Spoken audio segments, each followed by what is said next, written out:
मेरठ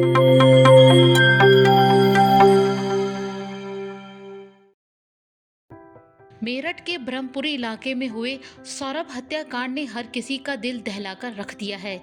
वहीं इस हत्याकांड को लेकर एक के बाद एक कई सनसनीखेज खुलासे होते जा रहे हैं। पहले चर्चा थी कि साहिल मुस्कान की जिंदगी में उसकी शादी के बाद आया और लव मैरिज के बाद साहिल से उसका अफेयर हुआ, लेकिन जो हकीकत सामने आई है वो हैरान कर देने वाली है।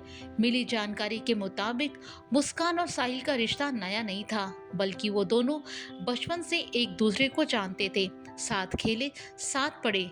ये दोनों ब्रह्मपुरी स्थित विवेकानंद स्कूल में 8वीं कक्षा तक साथ पढ़ चुके थे। उसके बाद स्कूल बदल गए तो रास्ते अलग हो गए, लेकिन सालों बाद सोशल मीडिया ने इन्हें फिर से मिला दिया। दरअसल उनके स्कूल के पुराने दोस्तों ने एक व्हाट्सएप ग्रुप बनाया जिसमें मुस्कान और साहिल जुड़े हुए थे।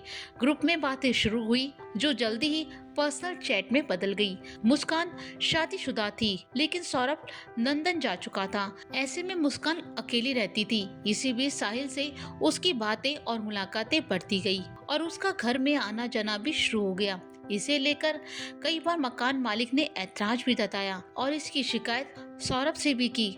तब सौरभ ने मुस्कान को साहिल से दूरी बनाने को कहा, लेकिन मुस्कान ने अपनी बातों से पति को मना लिया, लेकिन उसने साहिल से रिश्ता नहीं तोड़ा। बताया जा रहा है कि साहिल की आर्थिक स्थिति अच्छी नहीं थी, इसलिए उसका पूरा खर्च मुस्कान ही उठा रही थी।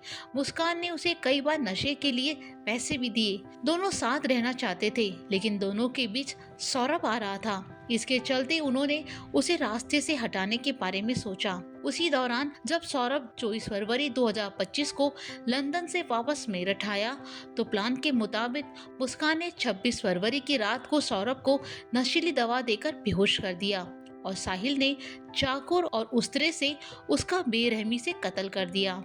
उसके बाद सौरभ के शव को छिपाने के लिए पहले प्लास्टिक के बैग का इस्तेमाल किया, लेकिन जब शव बैग में नहीं आया तो उन्होंने सौरभ के शव के टुकड़े कर ड्रम में भरकर ऊपर से सीमेंट का घोल डाल दिया। इसके बाद दोनों घूमने के लिए शिमला और मसूरी चले गए, लेकिन इससे पहले मुस्कान ने आसपास के लोगों से कह दिया कि वो सौरभ के साथ घूमने जाने वाली है। शिमला जाने के बाद वहां मुस्कान सौरभ की बहन को सौरभ बनकर उसके ही मोबाइल से मैसेज भेजती रही, जिससे सभी को लगे कि सौरभ जिंदा है।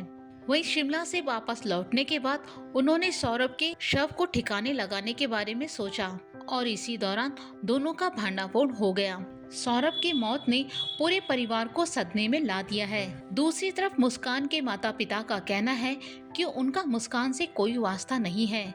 मुस्कान ने हमारे दामाद नहीं बल्कि बेटे की हत्या की है। उनका कहना है कि मुस्कान को अब फांसी से कम सजा नहीं मिलनी चाहिए। क्या कह सकते हैं हम, यही कहेंगे कि उस लड़के के लिए जस्टिस मिलना चाहिए। हमारा भी बेटा है, उन दूसरे के घर का बच्चा गया है। मैं ये दिखावे के लिए नहीं बोल रही, ये मेरे भगवान को पता है, ये मेरे बच्चों को पता है कि मैं ये केवल इसलिए कह रही हूँ कि सौरभ जानते हैं कि हमने उनकी रेस्पेक्ट करी और वो हमारी करते थे। बस क्या न्याय मिलना चाहिए, क्या फांसी मिलनी चाहिए फांसी। साहिल के घरों की दीवारों पर शैतान की तस्वीरें मिली हैं। कुछ पोस्टर भी लगे हैं जिसमें कुछ लिखा हुआ है। वो काला जादू, नकारात्मक शक्तियों से जुड़े मान्यताओं और उसका प्रतीक माना जाता है। इस बात का भी अंदाजा लगाया जा रहा है कि हत्या के बाद शायद सौरभ का हाथ और सिर काट कर घर ले गया था और जादू टोना किया और इसके बाद सभी टुकड़े एक ड्रम में भरकर उसे सीमेंट से पाट दिया।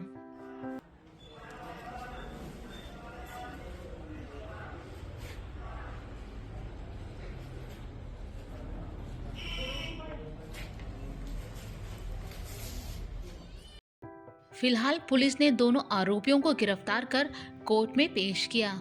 कोर्ट में पेश करने के दौरान वकीलों ने दोनों की जमकर पिटाई कर दी। भारी हंगामे के बीच पुलिस फोर्स ने भी मुश्किल से दोनों को कचहरी परिसर से निकाला।